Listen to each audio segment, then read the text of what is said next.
Hello and welcome to Talkernate History, the podcast where we, Matt and Max, talk about works of alternate history scenarios, and history in general. This episode, we are going to talk about a television program that we have talked about a couple times in the past, Man in the High Castle, specifically the 4th season of Man in the High Castle. Yeah, very excited to talk about it. What a season it was. It was very enjoyable. What a show. This was the final season. This is the let's wrap it all up season. Mm-hmm. And they certainly did. Yeah, absolutely.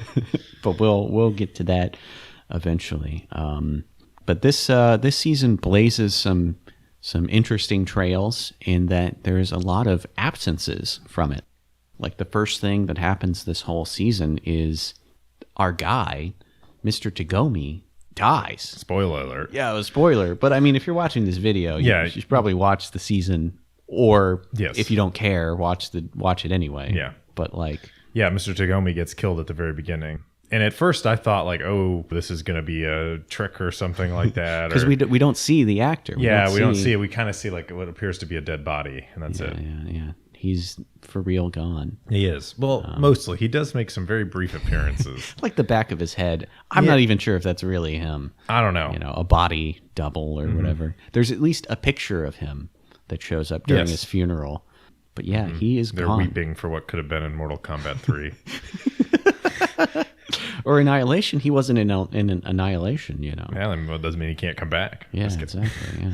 No, but so it's quite a start. And it basically plops down, I think probably 6 months after the 3rd season ends, roughly, or so, maybe a little bit more. Yeah, because let's think. At the end of the 3rd season, they blew up the Statue of Liberty. Mm-hmm. Juliana, evaporated into another dimension. Yeah, she sublimated. Yeah. John Smith's wife left. Yeah, and she goes and this season finds her living with her brother, I think, on a farm out in Montana. And they're in the neutral zone. But they're found because John Smith, apparently, he shows up and he has dinner with them, and it's clear that he's been there before. Or he found them quickly. Yeah, they're separated but not divorced. It's like all those 1990s movies where the man and woman are separated and they're gonna get divorced, but then they get back together at the end of the movie. He kind of forces them to come back. Yeah. He takes the kids and then she follows. Yeah. Let's see, what other big things. At the beginning of the first episode, there's a very well budgeted battle scene, probably the biggest firefight in the whole TV show. Yeah, the Germans are pushing into the neutral zone and they are fighting with rebels. Yeah, the Irish guy, what I can't remember his name. There's some interesting appearances of certain equipment in this scene. Yes. There's what appears to be, is it a Panther tank or? It looks like it, or I'd have to look at a picture again, but it's been a couple months since I watched it, because I watched it when it just came out. It's either a Panther or a Tiger. Yeah, it's not a T-72 or whatever the heck it was. Yeah, T-55, yeah. What the hell was that? They got a little bit closer. It has a 50 cal on it, though. A Ma Deuce. Yeah, yes. Nice addition. Well, I mean, it'd be ridiculous if actually, I don't know. It would be kind of funny if they have an MG-42 or whatever blaring away. That'd be kind of cool. But the way it's set up in this, and while the American, I guess, Reich or whatever is part of Germany, it's somewhat independent, or in the sense of it's kind of seen as part of the Reich, but not exactly somewhat of a territory, because there certainly are differences in how they view stuff versus the people in Germany do. Maybe a little bit analogous to something like Mongolia in the Soviet Union, where the Mongolia is an independent state, but it's very, very tied to the Soviet Union. Exactly, yeah. It finds that there's something called the Black Communist Resistance, the BCR, which is really plaguing the Japanese. Yeah, this is a new thing. We've never seen these people in any of the previous seasons, and now they're kind of main characters all of a sudden. Well, yeah, because DJ Qualls doesn't make any appearances, Max. He's gone, yeah. Oh my gosh, so many people are missing. We mentioned Tagomi, DJ Qualls, a.k.a. Ed. Yeah, his gone. cowboy friend. Yeah, they retired to Ram Ranch or whatever. Whatever it is that they're doing, they're just gone now. Frank got his head cut off, but we don't see an alternate version. Yeah, I thought we were going to see an alternate version of him. Nope, he's gone. I for sure thought he would come back. This feels like contracts are up this season. Yeah. I mean, speaking of which, Joe Centinella. I thought even more so than Frank. I thought they were going to bring him back. Nope. They used some archive footage of him at the very, very, very end of the show. But other than that, he's like gone. Yeah, no, he doesn't come back, which is partially, I think, almost in some ways, I applaud that. Is that they're like, well, the character died. Because sometimes it feels like in some of these, especially with this conceit, I was like, oh, they're just going to use this as an excuse to bring everybody back again. I mean, it would have been helpful to see some closure for the Ed character. But, I mean, Frank was dead and Joe was dead. That's it. Yeah, they're just gone. Yeah. Which, I mean, I don't know. At times I feel like we've spent so much time with these characters, you know, with them getting built up, with their characters being fleshed out, and then they die in the third season, and it's almost like they're totally forgotten about for the rest of the show. Like with Frank. Okay, so Frank, season 3, he's an artist, and he's making all this Man in the High Castle art with like the guy with the hat or whatever, you know, all that Banksy stuff that he was doing. And then we don't see any of that graffiti art until like the very, very end of the show. Like somebody drew that over the swastika where the portal is or whatever. Yeah. So like that's the only trace of Frank in the show. And it's just, well, I guess that's so, you know, people move on and the story moves on. I think that's the way of their thinking about it. That's true. It's interesting they mention how like there's fighting going on in China, that the Japanese are still fighting in China. In Manchuria. Like, which means, I don't know, maybe like almost all of China is not controlled by Japan anymore, you know? Yeah. And even in Korea, they're fighting in Korea as well, they mentioned. But the Chinese are apparently providing weapons and ammunition. They're providing AK-47s. But I think, as you pointed out, Max, how are they getting this stuff to the U.S. if they're fighting a guerrilla war against the Japanese? Like, they can't easily get, like, they can't charter a ship. Well, they're using their time machine, obviously. You know, they're going back in time and then burying it in certain places and then telling them where they are. And they just dig them up. And, you know, they're like encased in cosmoline, so it's fine, you know. From their 200-year one-way time machine. Oh my goodness.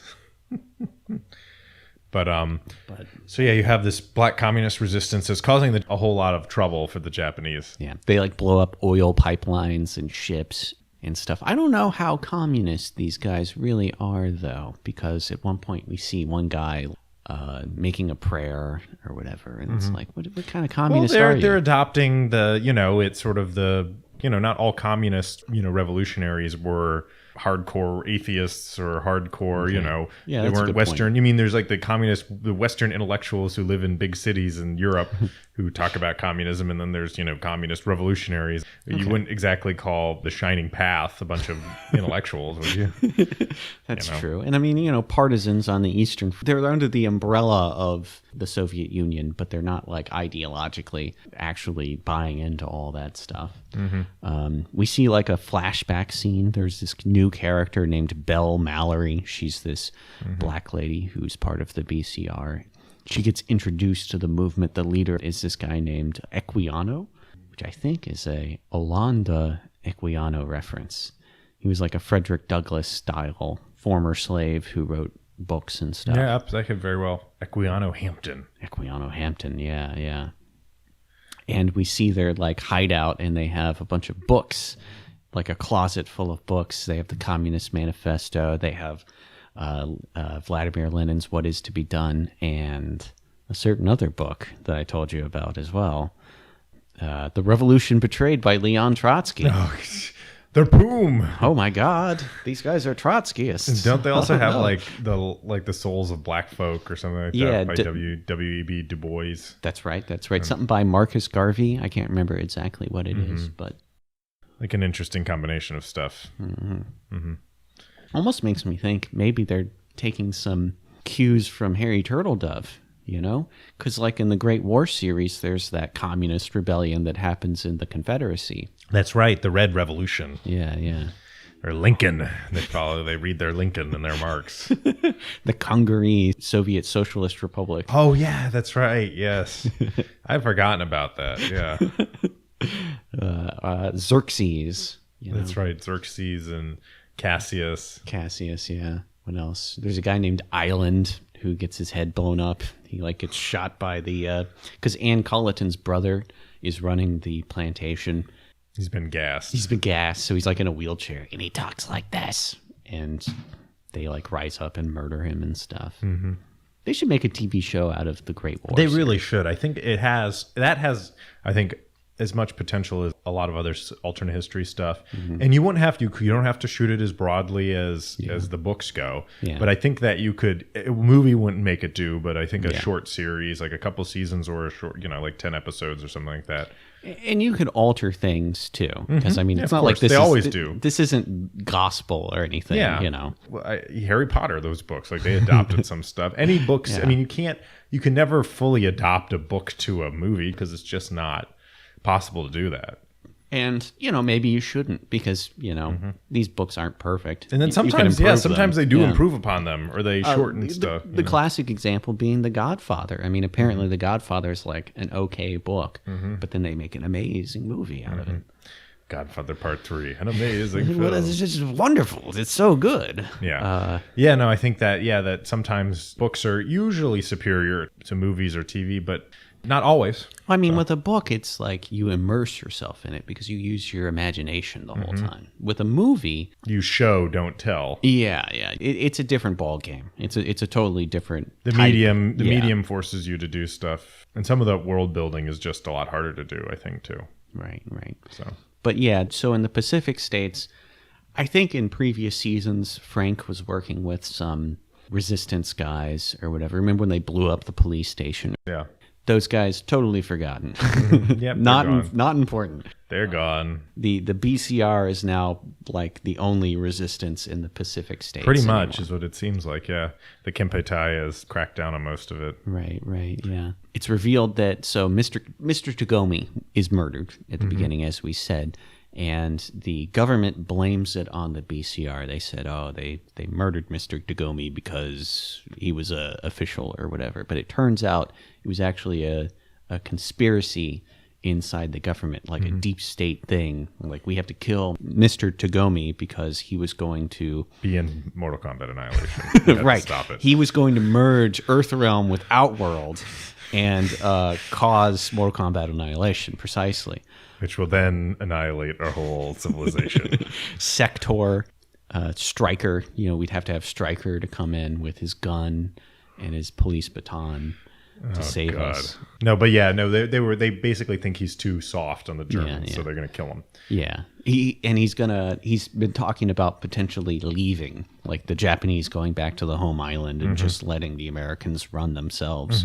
And then there's kind of a conflict between the more liberal elements, which are headed up by the crown prince's wife, which is, I guess, the old Empress Michiko. I think so, yeah. Who's still alive. She is, yes. Indeed, she is. But there's people who push for and against this, and there's this general who shows up, and they talk about how he uses people to experiment on and stuff like that in Manchuria, which I think is a Unit 731. Is that what it is? Yeah.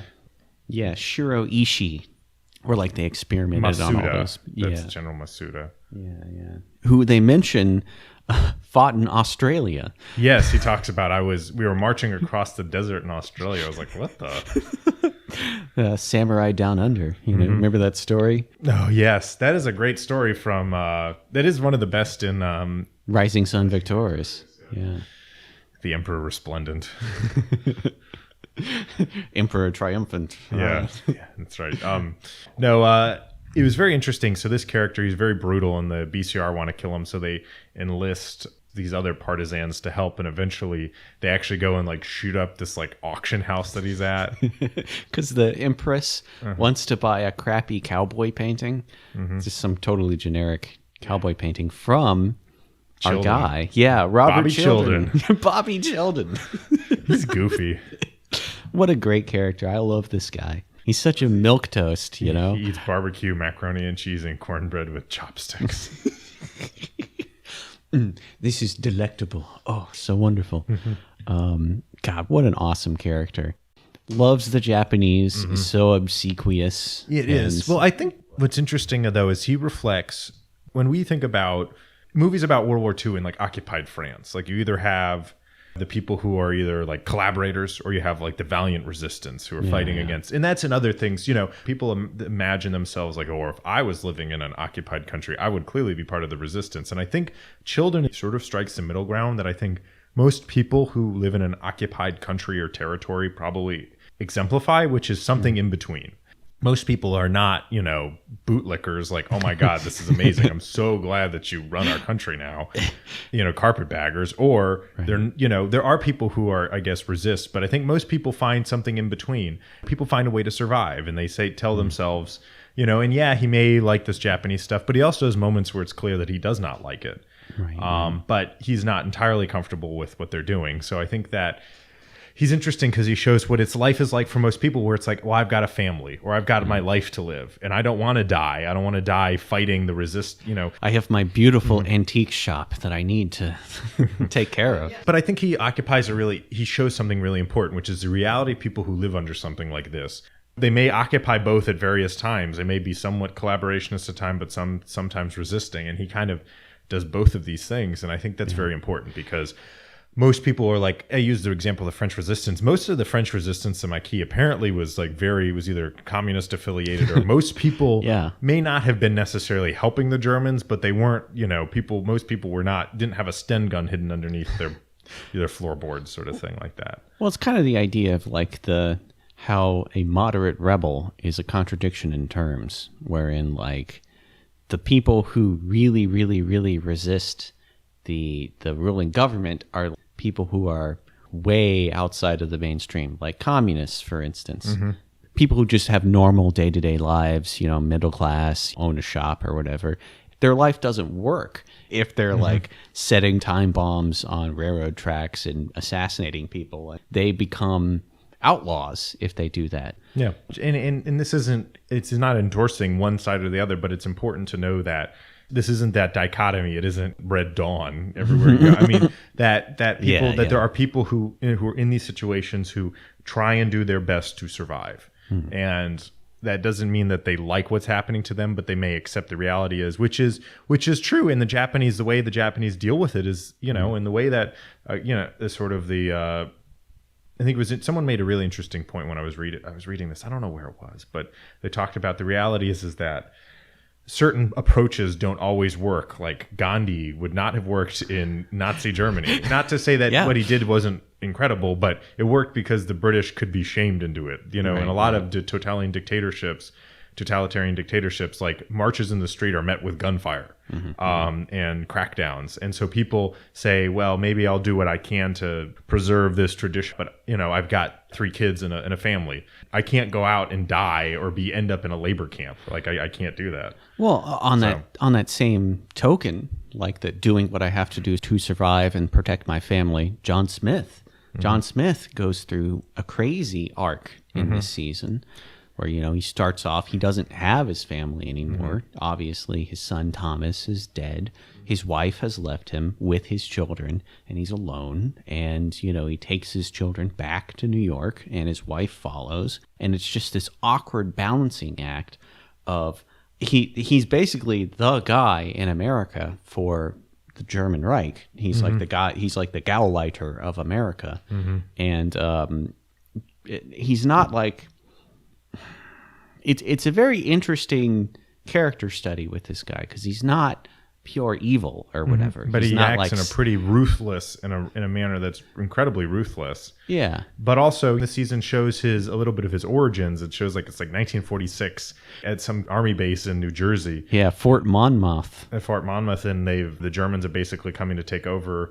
And they're figuring out what to do. And clearly he's a soldier for the United States. And they even mentioned that at one point else in there. They're like, you fought against us once. Once you were an American soldier.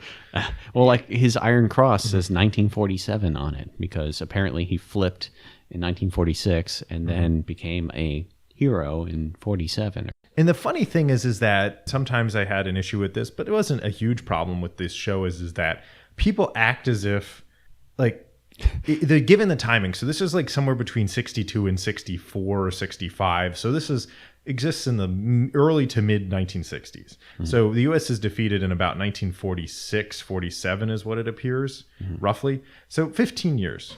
That's not a super long time. That's well within living memory. That's, a 15-year-old would be 30. So that's not a long time. Yet people sometimes act as if this is, the United States existed 30 years ago and they've been under German occupation for not that. I mean, there would be plenty of people walking around who'd still be employed who are like once American soldiers. And that actually does come up later when they talk about like there's an American general who once fought against the Germans who now fights for the Reich, who's like disobedient. It's Omar Bradley.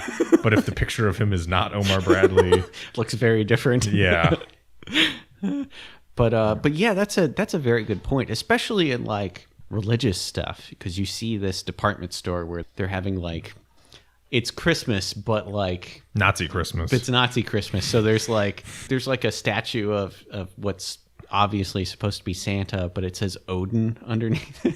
It's like, what? I mean, come on. Like the United States is not going to just completely abandon Christianity in 15 years or 20 years. And neither did Germany, even under the Nazi rule. Yeah, I mean, exactly. I know that and that's something that, the History Channel loves to do, the like Himmler and the weird occult. The weird occult thing, which truly there were some people in the higher echelons who apparently, but most Germans at the time would not have subscribed. And I think they kind of acknowledged that they couldn't. Maybe that was ultimately a goal, but in the 12 years that they had, they're like, well, is this the thing that we really want to focus on? Is like now everyone worships Thor or Odin or whatever. Right. Vril, or, whatever weird thing. Hitler himself was ostensibly a Catholic, but I don't think he was not really Catholic, I don't think. Well, raised Catholic, but I don't know if necessarily. Right. But the point is that it just seems weird at times. Like sometimes, like it's clear, like the United States wasn't conquered that long ago, and then other times there's way people are acting as it seems like it was 40 years ago. I don't know. It's just weird. Yeah. Unusual stress on a society, Draka-esque. Yes, I guess maybe that is people are just trying to get along and adapt to the new reality, so they really just pretend as if the old one didn't exist. Right. I mean, to be fair, 30 years ago, so much of the world was communist, and now communism is like such a peripheral thing. Yeah, what communist countries are left? I mean, I know China is nominally communist. Laos, North Korea, not communist. Juche, it's totally different. This is a tangent. My dad was telling me about how back in the 1970s, probably early 1970s, maybe late 1960s, as a kid, he had a shortwave radio, and he would listen to all these weird radio stations.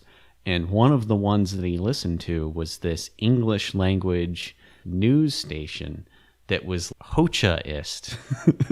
It was like Albanian and Chinese centered. Really? Yeah. It's I don't build bunkers everywhere. I don't know if it was straight from Albania or straight from China, or if it was like relayed through Cuba or something. But just what a weird Hochaist. We forget. It's so interesting. There's plenty of people around for whom that was a real thing. But yeah, he lived until the 80s, didn't he, Hocha? I feel like that. Something that seems about right. Yeah. But Lushenko, the leader of Belarus, was around during the communist times, and he's still around right now. That's right. What an interesting country. It really is. There's a conspiracy theory that when Lushenko is done with his term, like when he resigns or whatever, he's going to voluntarily allow Russia to annex his country. Really? They'll have maybe a referendum or whatever, some perfunctory referendum, but like Russia will just gobble that up. Really? Yeah. Well, he seems to be kind of opposed to Russia right now. Really? Right now? Yeah. Russia's cut off like oil exports and stuff. Is this like the last few days or something? Recently, in the last month or so. Oh my God. And like he met with the Secretary of State, and he's like, we'll supply all your energy needs and all that. And damn, I'm totally out of the loop then. I should look at the news more often. It's actually a hard country to get to, apparently. I've been told like you have to technically be like invited to the country. You can't just like get on a plane and fly to Belarus. I've heard it's pretty crappy. Yeah. And then parts of it are radiated from Chernobyl. Oh, yeah, that's right. Because even though Chernobyl was technically in Ukraine, it was right on the border with Belarus. Mm-hmm. Yeah. You know what Belarus means? No. White Russia. Ah. Yeah. What? Tsarist? Oh, my God. Denikin and Kolchak and They've been hanging out in Belarus. Vrangel. Yeah, they've all been there.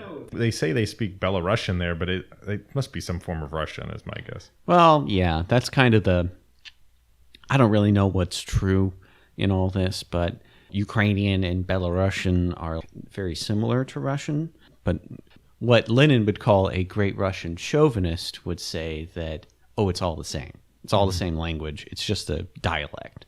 Whereas like other people would say, no, they're completely different languages. And Russia's just trying to cram this stuff down our throat. So I don't know which one is the correct one. I don't know enough about linguistics or history to say definitively. But yeah, no, continuing with this show, you see Juliana in this other world that she's gone to, and in this world, John Smith is like a traveling salesman, a successful one, but not like, he's just a pretty normal guy. And just a middle class. His son does not have the disease that he has. Which, I don't know. I mean, it's a genetic disease, right? Well, maybe the thing about that, what they're hinting at is maybe it's something that he has acquired, maybe because of the conditions in this Nazi world, maybe he was exposed to some chemicals or something. Or, I don't know. I mean, other than that, there's no real explanation if he's got a genetic disorder.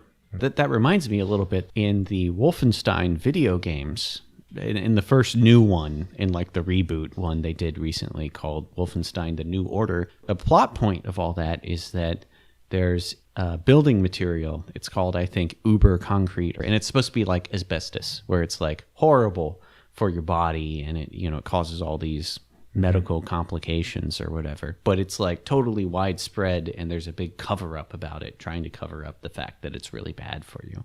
So maybe something like that, where it's something of the environment that causes this condition. It brings it on where it maybe lays dormant in this other world, but or when the mother and the father's DNA combine, there can be very minor differences in the way alleles are distributed or whatever. So But so you see this other world, and Juliana's there, and they've kind of almost adopted her into their family, and she's teaching Thomas, their son, how to do karate, but judo specifically. Yeah. But you also see the Germans are sending these commandos out. So instead of doing trying to march divisions, Himmler is we're going to march divisions into the next world. I want 100% success rates. Yeah. And they're sending these commandos in, and these Weltkommandos.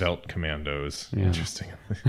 And they go to observe stuff, and ultimately, and I guess the John Smith of the stories world is kind of disturbed that he's why is my double why isn't he important? Why is he just the salesman? Why is he just this schlub? And one of these commandos tries to take Juliana, but ends up accidentally killing that world's version of John Smith, and then he goes for about an episode and a half. Because that's a plot point, is that you can't have two versions of one person in the same universe. So that's why certain people can go, because they don't exist in this other universe, or they've died. Yeah. So. Like Juliana's double committed suicide. She got hit by a bus or whatever, and that's why she's able to go to our version of the 1960s, kind of, sort of. Yeah. I mean, like you said earlier with the whole Weltkommando thing, it's implied that these Nazi commandos are sabotaging certain things in our world to keep our world from learning how to make dimensional tunnels and stuff.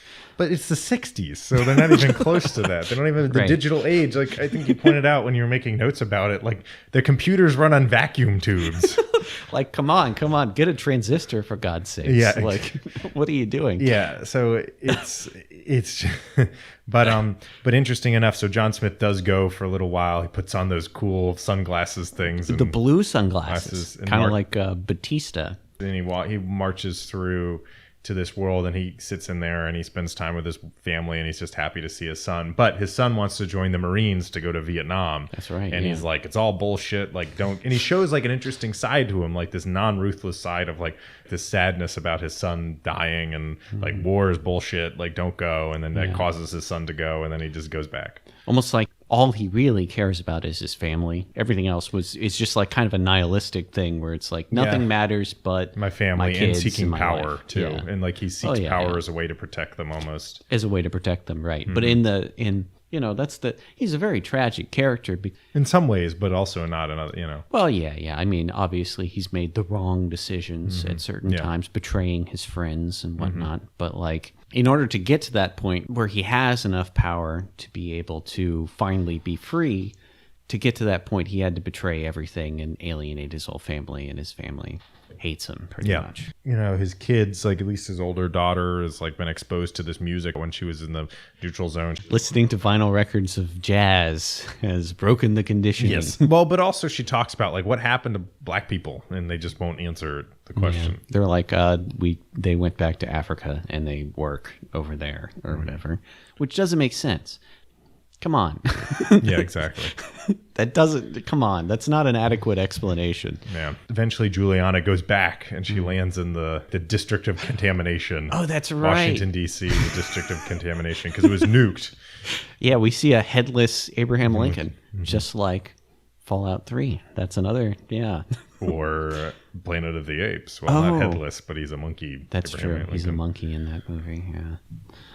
Oh, my God. Movie. Mark Wahlberg. Yeah. Mm-hmm. Yep. Did you know that that's the same director as The Nightmare Before Christmas guy? Oh, Tim Burton. Yeah, Tim Burton. How weird is that? Years ago, I think it was the Museum of Modern Art in New York had an exhibition of his drawings from when he was like a young college student.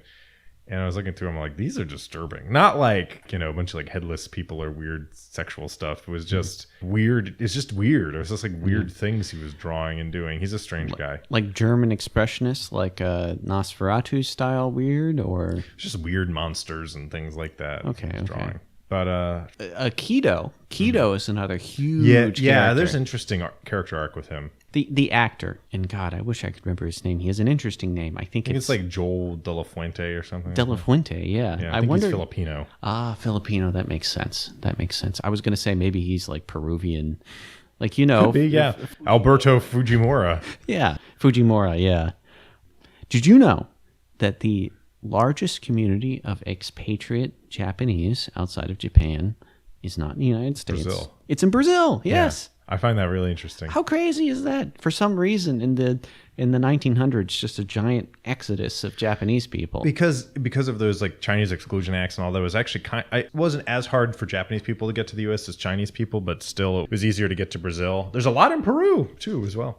I kind of do remember that a little bit from playing Victoria 2, in that if you played a South American country, you'd get all these immigrants from all these weird corners of the planet just because the immigration laws are different. And it's a nice place for the most part, You don't have to deal with snow or any crap like that. Exactly.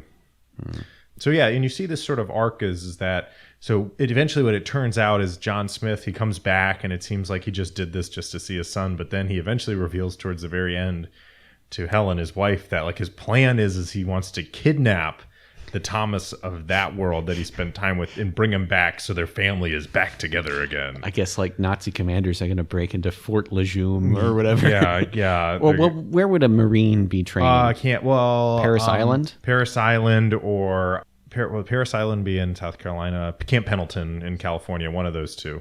But yeah, just break in there and steal him. Yeah, I guess so. He's going to hate us at first. Well, it shows you how kind of almost a sad figure he is. But also, not only in these, going back to these flashbacks, it shows he has like a Jewish friend that he basically betrays. Yeah. He's from the 77th Infantry Division. That's right. The Statue of Liberty patch. Yeah.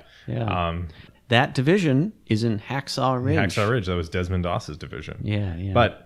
And he goes back to this other world. He meets that guy again, and he's like confronted with the fact that he like abandoned his friend and all that. And yeah. Boy, this is awkward. But yeah, so as it goes along, Juliana comes back. She eventually meets up with her friends, and they decide they need to sabotage this portal. But they go to New York to try and make contact with Helen because they want to assassinate John Smith. In New York, it's interesting how you see this Helen is kind of. She's breaking away, but also she's kind of stuck, and she's dealing with Marguerite. Is it Marguerite Himmler or? Whatever. Margaret. I don't know. Whatever. His wife. And she's like... Oh, she's the worst. Yeah, she's terrible. She's just horrible. Oh, she's like, just like this dried up, bitter, awful woman. Just terrible. God. And it's just part of the proud tradition of this TV show of having the Smith family get bullied by these jerks from Germany that just totally suck. I mean, that's the whole show is just... John Smith is forced to put up with somebody. Stupid bullshit from yeah. And you almost feel bad for him, and then you realize he's part of the Nazi hierarchy. Well, yeah, he's like at the very end of the show, he fails. There's a test, and he makes the wrong choice, and that's why he basically doesn't get to have a happy ending. Things don't work out for him. Yeah. So what happens is that Himmler, I guess, is still the head, but he's becoming more deranged because he has survived the injuries from the last season where he was shot, but he's become very dependent on like oxygen. And there's like a scene where he comes to have dinner with them and he's like saying weird stuff to their kids, to the Smith children. He's talking about the top secret transdimensional thing in front of these like 8-year-old kids. Yeah, exactly. What are you doing, you idiot? Also, he wants to use germ warfare to just kill the entire planet on the other side of the portal.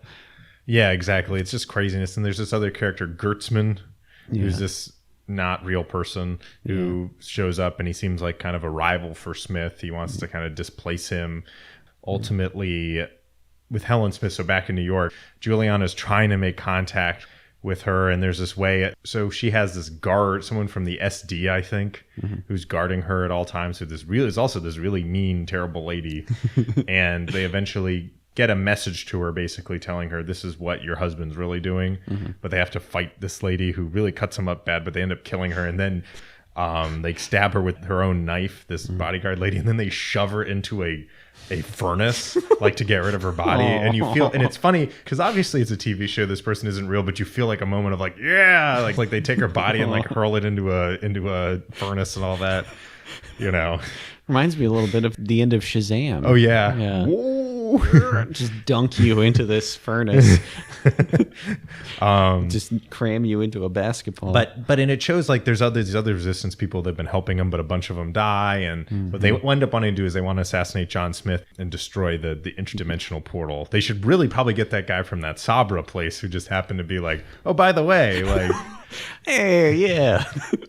I love how Lackawanna, Pennsylvania is one of the pillars of the multiverse. Apparently. Yeah, there used to be transdimensional disturbances, when we were in the mines. So we couldn't do anything anymore. We moved to Mine Shaft 4 instead of Mine Shaft 3 because that one led into, different dimensions. The space between dimensions was very thin in that mine shaft. The elves were inside of that mine shaft. So, it was just the dwarves. But ultimately what happens is that the Japanese decide to pull out of the Pacific states. Yeah. Childan is a big part of that. Like Childan talks to the Empress lady and she's like, do you think that the Japanese can hold on to this part of America? And he's like, no, I don't think so. And she, I guess, convinces the prince or the emperor to order that they withdraw. Hirohito appears on live television to announce this. And it's like, oh my God, I've never seen the emperor before. Like I've never seen video footage of him before. And it's kind of in line with the reality of when he read out the radio declaration of surrender. People didn't really understand what he was saying because he spoke like this archaic form of court Japanese that modern people didn't really speak. So they're pulling out and people are trying to escape, and Childan has this lady he wants to marry who's a shop assistant or something like that, who's Japanese. A former prostitute who's come to America or whatever, and they've fallen in love. Yeah. But he's got to get out before those antique stealing biker gang come for him. Oh no. I don't know how they found me, but they found me. There's a scene where a bunch of rioters break into his shop and they're like, I hear you have a Japanese lady living with you. Tell us where she is. And she then threatens him with a gun. Yeah. Well, it's so funny because he picks up a baseball bat and he's like, this is Slipman Pike's baseball bat, first professional Jewish baseball player. And there's a gun right next to the... What a dingus. Yeah. But so they're evacuating. It's interesting. So Equiano Hampton actually gets assassinated when he's trying to deal with this more liberal Japanese admiral, and Kido eventually then captures, double crosses the people who actually killed Tagomi, and one of the person who actually killed Tagomi is this guy who he's been kind of working with. And also at the same time, the Japanese eventually decide to evacuate, but also he's got this whole thing going on with his son who's now in debt to the Yakuza. That's right. Yeah, Kido... This season, they've introduced the fact that Kido has an adult son who's been He's a war hero. Well, war hero is he shot a bunch of people in Manchuria. Yeah. It's kind of like supposed to be analogous to like this is Japan's version of Vietnam, Manchuria, where it's this losing battle that's just bleeding the Japanese white. And he and his son watch baseball together. That's right. That's my favorite part of the whole show. There's 2 scenes, one at the very beginning of the show where he and his adult son watch some baseball together, and one where they're like drinking beer and watching baseball. Love this guy. God, that's awesome. Good old Kido.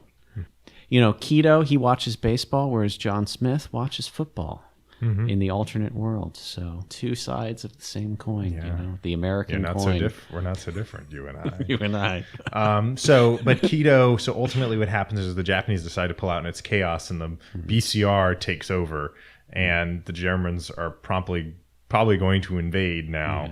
The desire to reunite the continent. That's kind of nuts that maybe a third of the continental United States plus bizarrely the Yucatan Peninsula and like Canada up to Alaska is given to like this terrorist group pretty much. Yeah.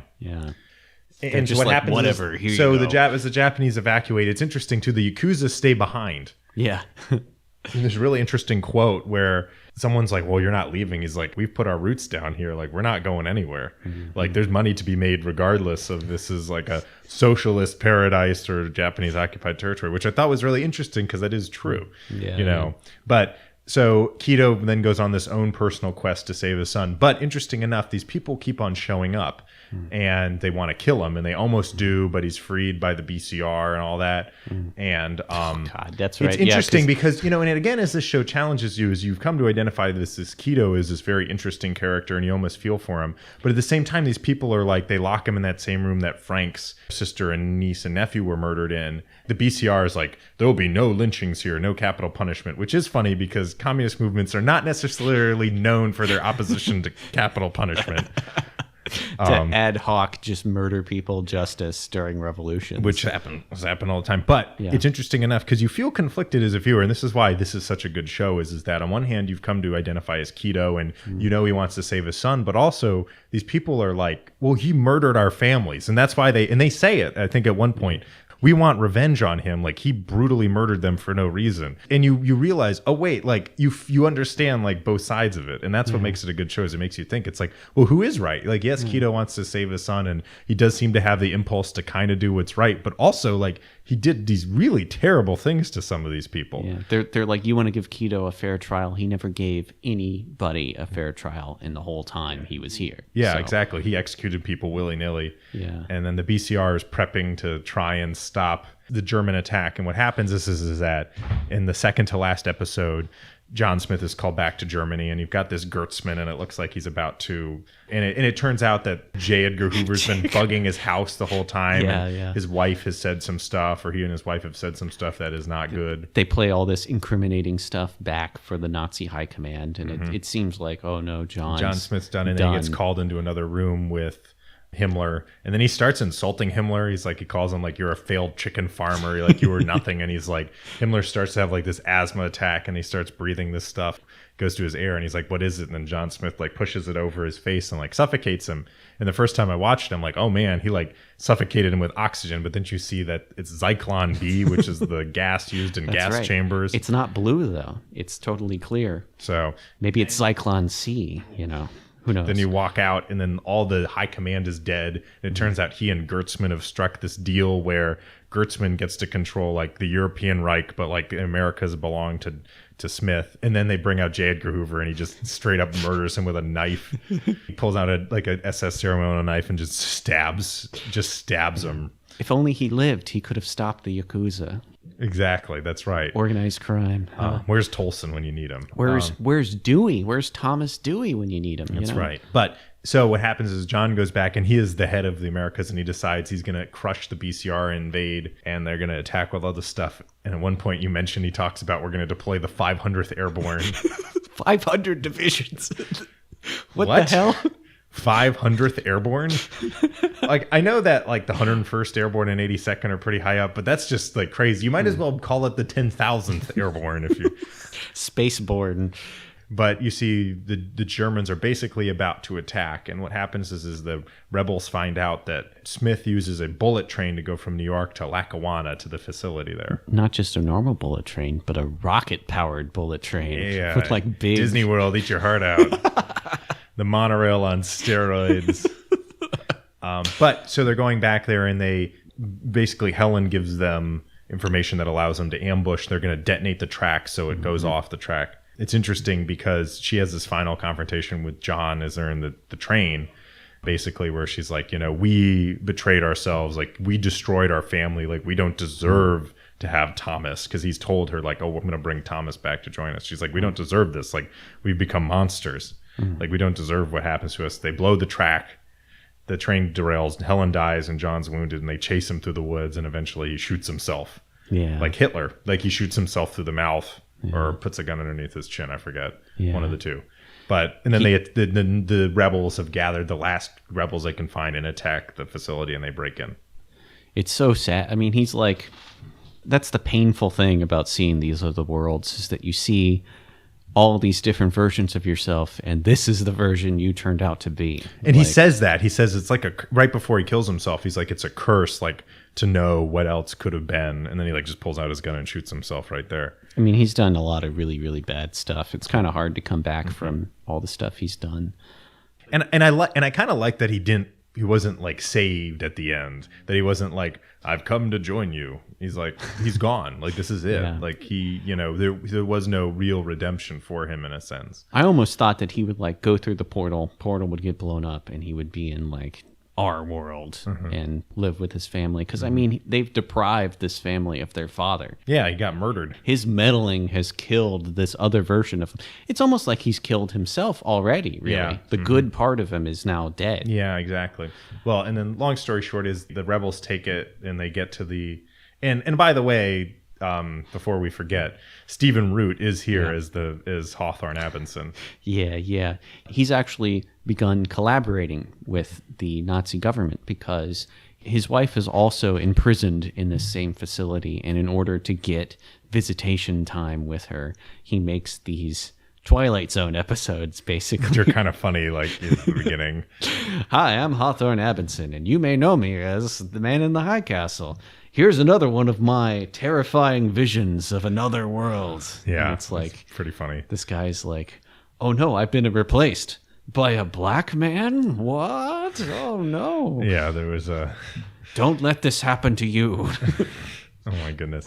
But they eventually liberate him, and they free the portal, and then all of a sudden all these people just start walking out of the portal. Yeah, like the portal like goes from suck to blow, and then all these people start coming in. And I think maybe the implication is that these are all the people who have been killed in this universe, I guess by the Nazis or by war in general, and they're just coming in to like repopulate. It's weird. It's not explained at all. Yeah, it just happens. I wasn't a huge fan of that. I was like, well, what's happening? Like, are they bad? Yeah, and then like just Abinson's just like crying and so happy, and that's it. Boom. It's kind of interesting because Abinson's walking into the portal. He's like, my work is done here. I have to go now. My planet needs me. Yeah, exactly. Hawthorne, phone home. Stephen Root. He's such an excellent actor. He is good. He's awesome. Good. Bill Dauterive in King of the Hill. He's in a great... Have you ever seen the TV show Barry? Yes, I've seen part of it. I've seen one episode. He's pretty funny in it. Yeah. My mom loves that show.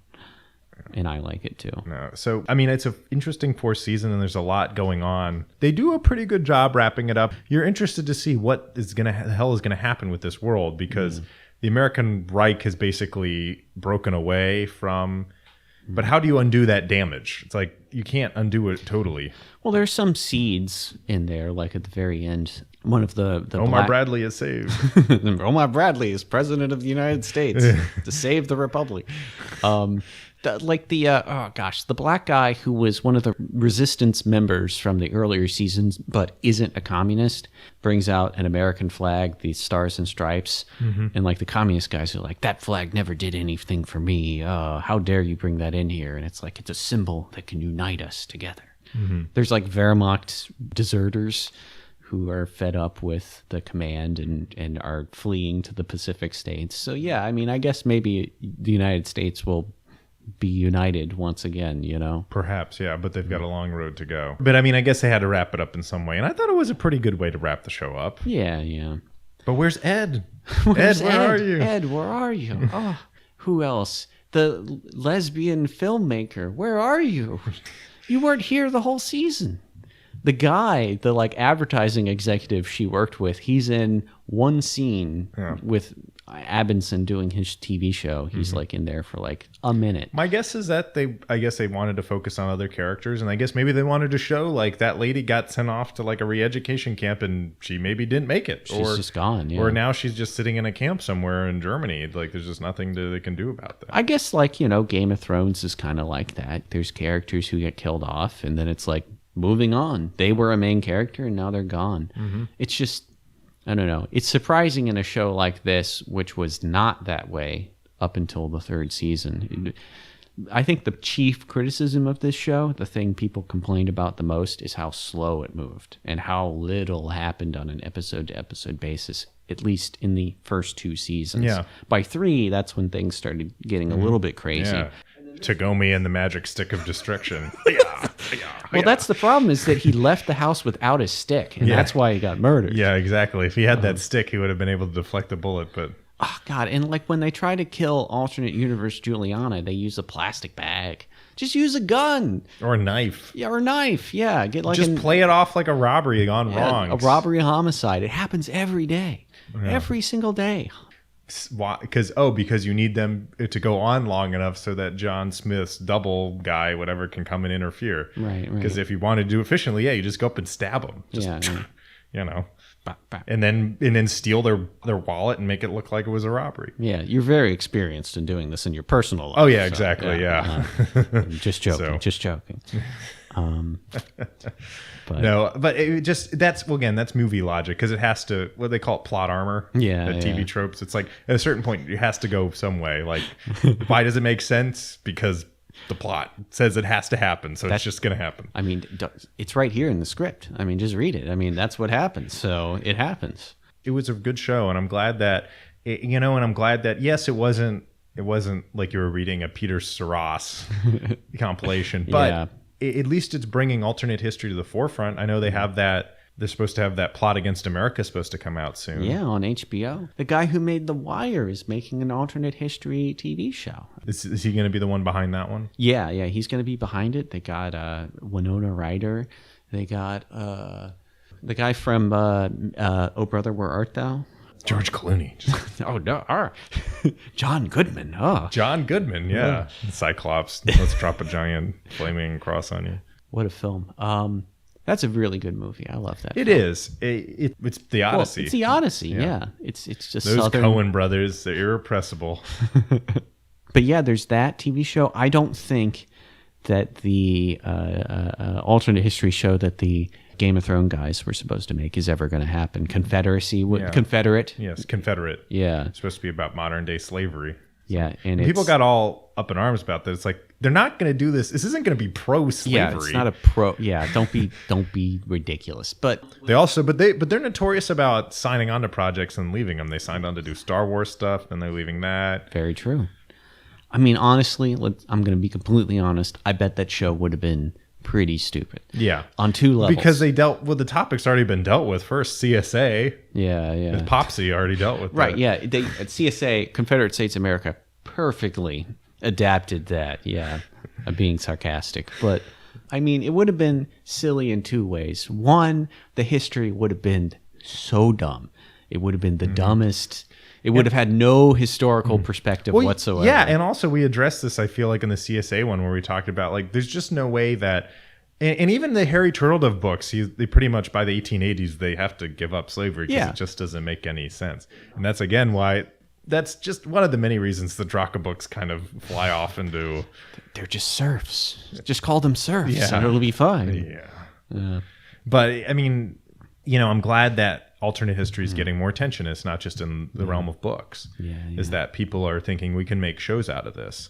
And it was a good show. It was well made, well written. Yeah.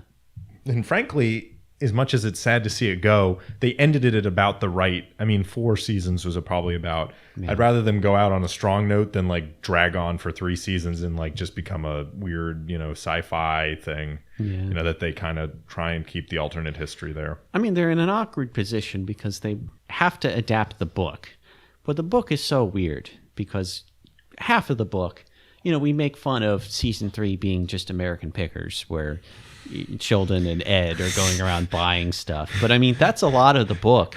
The book is not like, the fate of the world. I mean, there's a little bit of political maneuvering and like a coup attempt at the end, but like the book is mostly just day-to-day slice of life stuff. Yeah. And how do you make a TV show that honors that, but also has crazy stuff happening every episode? And you can't really. Well, and that's the thing. I think the slow burn approach is you have to take. Not only is that kind of like the soup du jour right now of like TV shows is like these long seasons that have these big complicated plot lines. Like every TV show is an hour long now, which I kind of like. That's one thing that's kind of neat about The Mandalorian and about Barry, or that you got 30-minute episodes. So it's like, I've not seen The Mandalorian. You haven't? No. It's worth watching. Okay. I reckon. I haven't seen the whole thing or anything.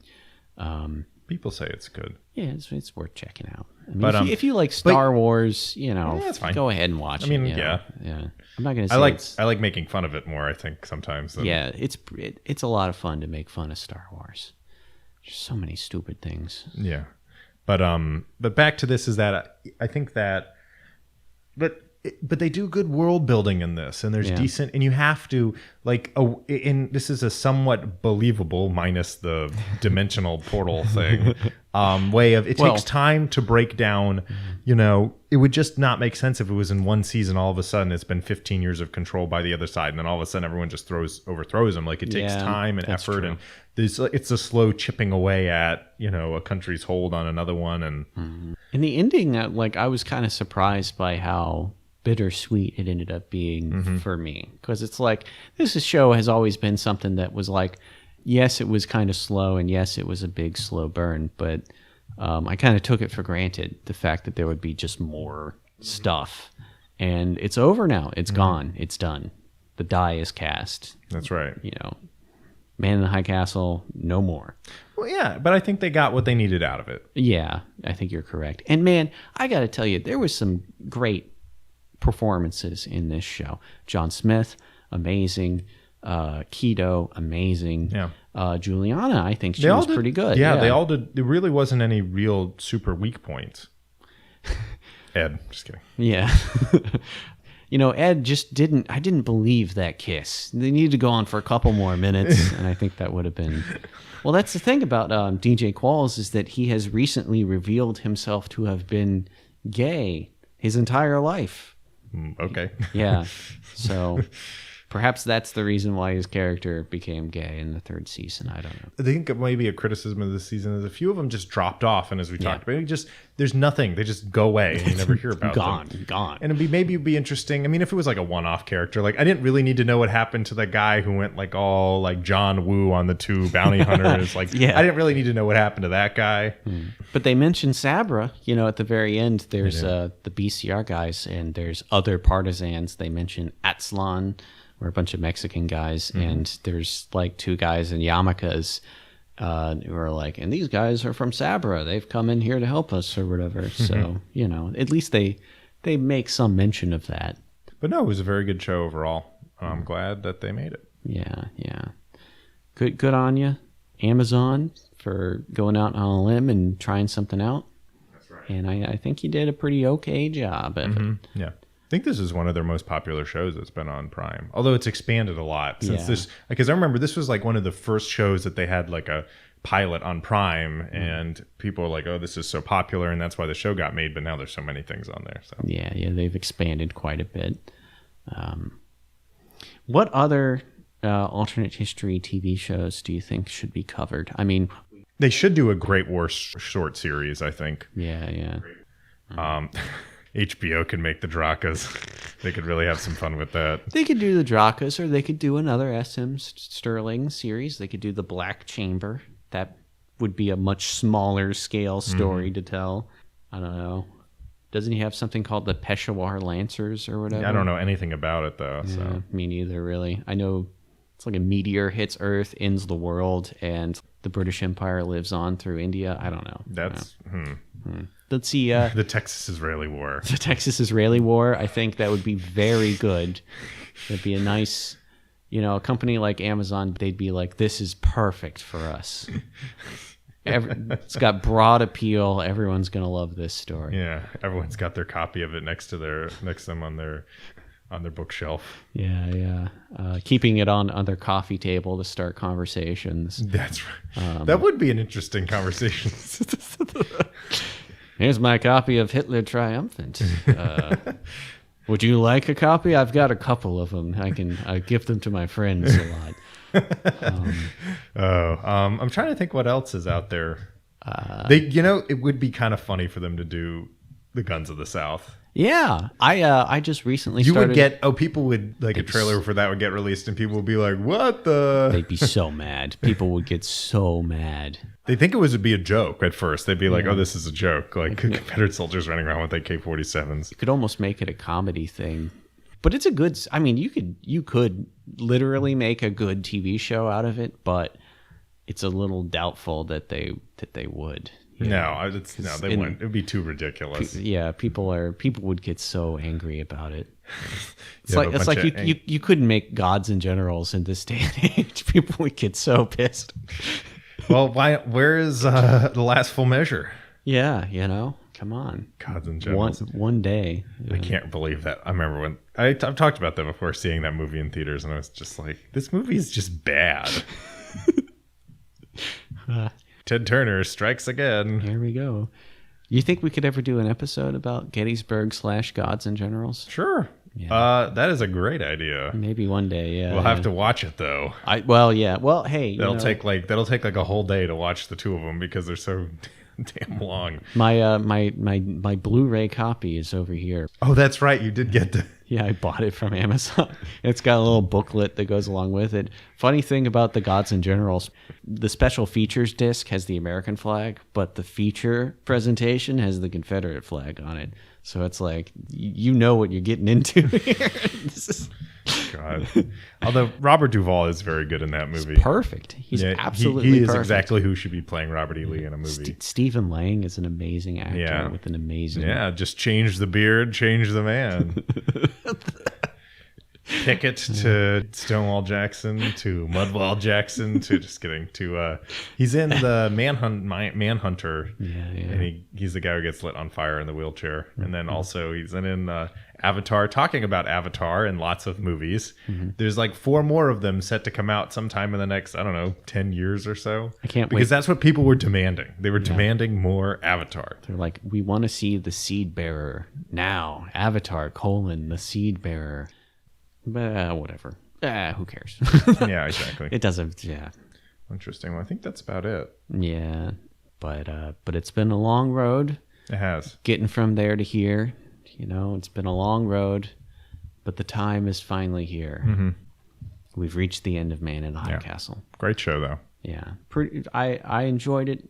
It's sad to see it go, but it's gone, and we'll just move on to greener pastures. Yeah, we'll have to see this Plot Against America and all that. Yeah, I think it might just be a single season, one and done, because it's an adaptation of a book. A book that was probably more longer, I think, and more thorough probably than Man in the High Castle. Yeah, more of a coherent story than the Man in the High Castle book, which is just kind of kind of a dreamy kind.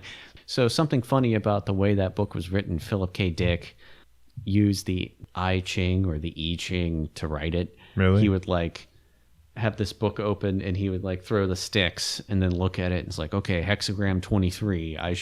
So what does that represent? All right, that's what I'll do next. Oh my God, really? Yeah. Philip K. Dick's kind of a crazy guy. Didn't he write while he was on amphetamines or something? He was on so many drugs. He had lots of problems.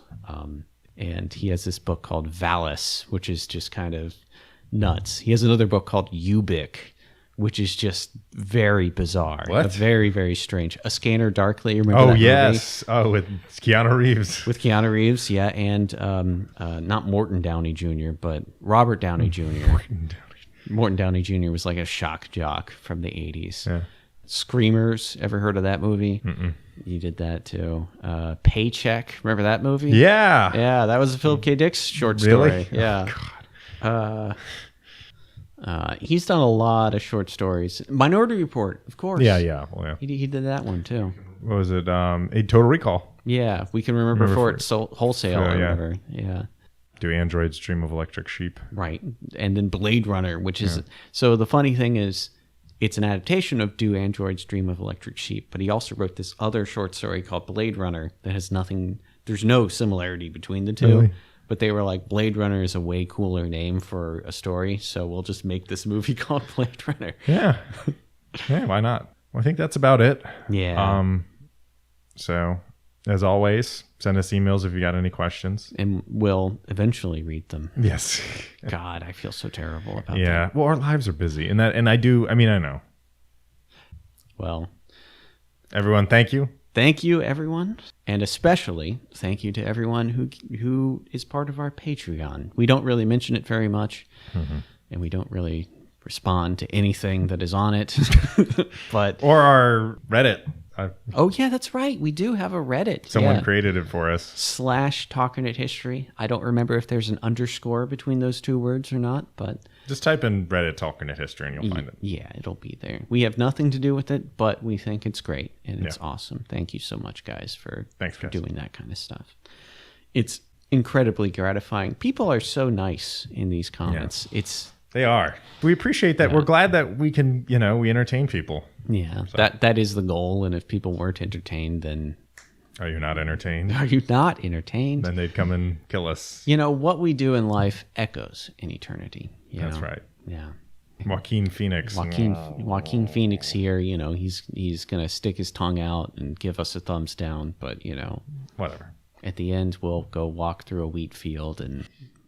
But this is Max signing off. This is Matt signing off. Have a good day, guys.